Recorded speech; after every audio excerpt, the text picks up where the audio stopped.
How to disable WhatsApp voice and video call just in 1 minute. Hi everyone, welcome back to our channel. In this video, I'm going to walk you through the steps on how you can disable WhatsApp voice and video call just in 1 minute. So in order to do that procedure, first thing all you have to do is make sure that the application is completely updated, and then to begin with you need to go ahead and log in into your WhatsApp account. Now unfortunately there is no such direct way of doing it or disabling WhatsApp video call or voice call. So when you actually go and tap the three dot icon and go to settings, and here you'll be able to see no familiar option as to disable it.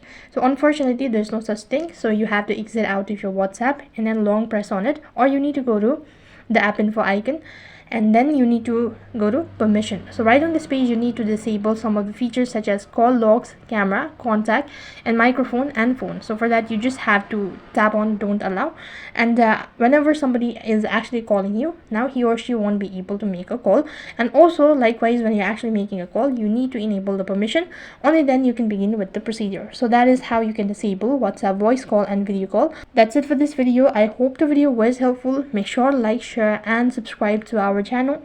Thank you for watching. See you in the next video.